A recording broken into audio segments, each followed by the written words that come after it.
میں ایک نماز کا ذکر کرتا ہوں۔ عموماً ہمارے ہاں فرائض ادا کیے جاتے ہیں، واجبات ادا ہوتے ہیں، سنن موقدہ ادا ہوتی ہیں، اور بعض وہ نمازیں جو سنن موقدہ نہیں ہیں، نوافل ہیں، لیکن بے حد مفید ہے، اس طرف ہماری عام طور پر توجہ نہیں جاتی، اور توجہ جائے بھی تو ہم چھوٹے چھوٹے شکوک و شبہات سے ڈر کر اس کا کھل کے اظہار نہیں کرتے۔ اس نماز کا نام ہے صلاۃ التسبیح۔ کیا نام ہے؟ صلاۃ التسبیح۔ اس کو سنیں بھی، طریقہ بھی ذہن میں رکھ لیں، اور پڑھنے کی نیت بھی کر لیں۔ یہ سنن ابی داؤد کے اندر بھی ہے، جامع ترمذی کے اندر بھی ہے، سنن ابن ماجہ کے اندر بھی ہے۔ حضور اکرم صلی اللہ علیہ وسلم نے اپنے چچا حضرت عباس رضی اللہ تعالیٰ عنہ فرمایا، پہلے فضیلت سننا، رسول اللہ صلی اللہ علیہ وسلم نے اپنے چچا حضرت عباس کو فرمایا، یا عباس یا عمّا، پہلے 4 مرتبہ فرمایا، اے میرے چچا، اے عباس، الا اوتی کا، کیا میں آپ کو کوئی عطیہ نہ دوں؟ الا امنحو کا، کیا میں آپ کو ہدیہ نہ دوں؟ الا اخبرو کا، کیا میں آپ کو بہترین بات نہ بتاؤں؟ الا افعل بک 10 خصال، کیا میں آپ کو 10 چیزیں ایسی نہ بتاؤں؟ اذا انت فعلت ذلک غفر اللہ لک ذنبک، اگر آپ اس کا اہتمام کریں تو اللہ آپ کے گناہ معاف کر دے۔ اور گناہ کون سے؟ یہ سننا، کون سے اللہ آپ گناہ معاف فرمائے؟ اولہ و آخرہ، آپ کے پہلے گناہ بھی معاف کرے، جو بعد میں کریں گے وہ بھی معاف کرے، 2 ہو گئے۔ وقدیمہ و حدیثہ، جو پرانے ہیں وہ بھی معاف کر دے، جو نئے ہیں وہ بھی معاف کر دے، کتنے ہو گئے؟ 4 ہو گئے۔ خطاہ و عمدہ، جو آپ نے بھول کر کی وہ بھی معاف کر دے، جو جان بوجھ کر کی وہ بھی معاف کر دے، کتنے ہو گئے؟ گنتے جائیں، کتنے ہو گئے؟ 6۔ اور فرمایا صغیرہ و کبیرہ، جو آپ کے چھوٹے ہیں وہ بھی معاف کر دے، جو آپ کے بڑے ہیں وہ بھی معاف کر دے، کتنے ہو گئے؟ 8۔ فرمایا سرہ و علانیتہ، جو آپ نے چھپ کر کی وہ بھی معاف کر دے، جو سب کے سامنے کی وہ بھی معاف کر دے۔ کتنے گناہوں کی معافی کا وعدہ ہو رہا ہے؟ 10۔ اور وعدہ کرنے والے کون ہیں؟ رسول اللہ صلی اللہ علیہ وسلم۔ اللہ کے نبی کی زبان پہ یقین ہونا چاہیے، خدشات میں کیوں پڑھتے ہیں؟ فرمایا چچا اگر آپ اس کا اہتمام فرما لیں تو اللہ آپ کے 10 قسم گناہ معاف فرما دے گا۔ اولہ و آخرہ، پہلے اور بعد والے، قدیمہ و حدیثہ، پرانے اور نئے، خطاہ و عمدہ، بھول کر اور جان بوجھ کر جو کیے، صغیرہ و کبیرہ، چھوٹے اور بڑے، اور سرہ و علانیتہ، چھپ کر کیے اور ظاہراً کیے، اللہ سارے گناہ معاف کر دے گا۔ وہ کیا کریں؟ فرمایا کہ آپ 4 رکعت نفل پڑھ لیا کریں، توجہ رکھنا۔ ان میں جب آپ پہلی رکعت پڑھیں تو سبحانک اللہ پڑھیں، اس کے بعد ثنا کے بعد آپ 15 بار پڑھ لیں، سبحان اللہ والحمد للہ ولا الہ الا اللہ واللہ اکبر، پھر اعوذ باللہ، پھر بسم اللہ، پھر سورۃ الفاتحہ، اور پھر سورت، اور پھر 10 بار پڑھیں سبحان اللہ والحمد للہ ولا الہ الا اللہ واللہ اکبر۔ پھر آپ رکوع میں جائیں، رکوع کی تسبیحات پڑھیں، سبحان ربی العظیم 3 بار، 7 بار، 9 بار طاق جو ہے، اور پھر آپ 10 بار پڑھیں سبحان اللہ والحمد للہ ولا الہ الا اللہ واللہ اکبر۔ پھر آپ کھڑے ہو، جیسے کہتے ہیں قومہ، سمع اللہ لمن حمدہ ربنا لک الحمد، یہ پڑھیں، اور اس کے بعد پھر آپ 10 بار پڑھیں سبحان اللہ والحمد للہ ولا الہ الا اللہ واللہ اکبر۔ پھر سجدے میں جائیں، پھر سجدے کی تسبیح سبحان ربی الاعلیٰ 3 بار، 5 بار، 7 بار، 9 بار تا، پھر 10 بار پڑھیں یہی سبحان اللہ والحمد للہ ولا الہ الا اللہ واللہ اکبر۔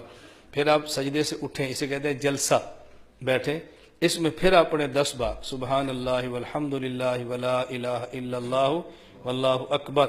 پھر آپ سجدے میں جائیں اور سجدے کی تسبیح پڑھیں سبحان ربی الاعلیٰ 3 بار، 5 بار، 7 بار، جو بھی اس کا عدد تھا طاق عدد۔ اس کے بعد پھر 10 بار پڑھیں سبحان اللہ والحمد للہ ولا الہ الا اللہ واللہ اکبر۔ تو ایک رکعت میں آپ نے پڑھا ہے 75 بار۔ کتنی بار؟ 10 بار ثنا کے بعد، 15 بار ثنا کے بعد، 10 بار سورت کے بعد، گنتے جائیں کتنے ہو گئے؟ 25۔ 10 بار سجدہ رکوع میں، کتنے ہو گئے؟ پھر 10 بار قومہ، پھر 10 بار سجدہ، پھر 10 بار جلسہ، پھر 10 بار سجدہ، 75۔ ایک رکعت میں 75، تو 4 رکعت میں کتنے ہو گئے؟ 300۔ یہ پڑھ لیا کرو۔ اور پھر اللہ کے نبی نے کیا ارشاد فرمایا، ان استطعت ان تصلیھا فی کل یوم مرۃ فافعل، اگر آپ ہر روز ایک بار پڑھ سکتے ہیں تو ضرور پڑھیں۔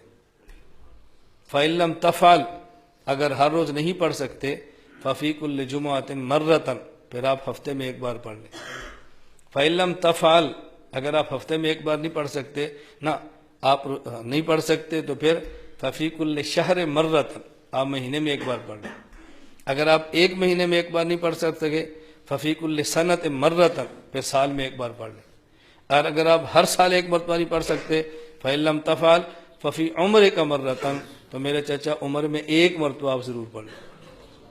تو آپ اس کی نیت کر لیں ہر روز، اگر ہر روز نہیں تو ہفتے میں ایک بار، ہفتے میں ایک بار نہیں تو پھر مہینے میں ایک بار، مہینے میں ایک بار نہیں تو پھر سال میں ایک بار، اور سال میں ایک بار نہیں تو پھر زندگی میں ایک بار۔ تو زندگی میں تو ایک بار انشاءاللہ سب پڑھیں گے نا بھائی، نیت کرتے ہیں انشاءاللہ سب پڑھیں گے۔ اس حوالے سے دو چار باتیں سے نشین فرما لیں جو مسائل بتانے ضروری ہیں۔ نمبر ایک طریقہ وہ ہے جو میں نے آپ کو اب بتایا ہے۔ دوسرا طریقہ یہ ہے کہ آپ ثنا پڑھیں، پھر اعوذ باللہ، پھر بسم اللہ، پھر سورۃ الفاتحہ، پھر سورت، اور پھر 25 بار، نہ 15 بار، پھر 15 بار، پھر رکوع میں 10 بار، قومے میں 10 بار، سجدے میں 10 بار، پھر جلسے میں 10 بار، پھر سجدے میں 10 بار۔ پہلی رکعت کے دوسرے سجدے جب اٹھیں تو بیٹھ کر 10 بار پڑھ لیں اور پھر کھڑے ہو جائیں، پھر کھڑے ہو جائیں۔ پہلا طریقہ کیا تھا؟ ثنا کے بعد 15 اور سورت کے بعد 10۔ اب کیا ہے؟ سورت کے بعد 15 اور دوسرے جلسے کے بعد، دوسرے سجدے کے بعد 10۔ اس ترتیب پر آپ پڑھ لیں، وہ پڑھیں گے پھر بھی 75، اور 4 رکعت کے 300 بنے گے۔ ایک مسئلہ۔ دوسرا، یہ جو 4 رکعت پڑھنی ہے اس کے اندر سورت کون سی پڑھیں؟ جو سورت جہاں سے مناسب سمجھیں آپ تلاوت کر لیں۔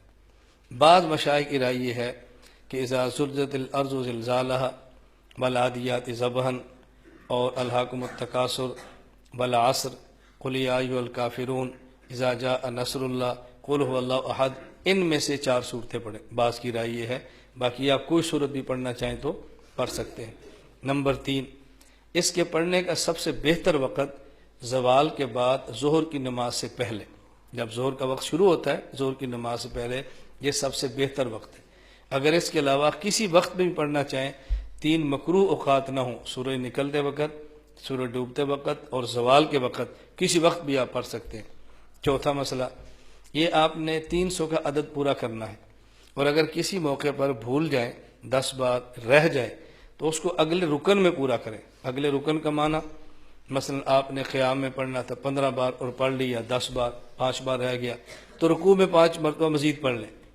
اگر رکوع میں رہ گیا، اس کے بعد قومہ ہے، قومے میں نہیں پڑھنا، یہ واجب ہے، رکن نہیں ہے، رکن میں پڑھنا ہے۔ نہ تو قومے میں پڑھنا ہے، نہ ہی 2 سجدوں کے درمیان جلسے میں جو رہ گیا اس کو پڑھنا ہے، نہ ہی 2 سجدوں کے بعد جب بیٹھے رہ گیا تو وہ پڑھنا ہے۔ یا قیام میں پورا کریں، یا رکوع میں پورا کریں، یا سجدے میں پورا کریں، اور یا آخری اتحیات میں بھی پورا کر سکتے ہیں۔ کیوں؟ آخری اتحیات فرض ہے، اور وہاں آپ پڑھنا چاہیں تو وہاں بھی پڑھ سکتے ہیں، درمیان میں جگہوں پر نہ پڑھیں۔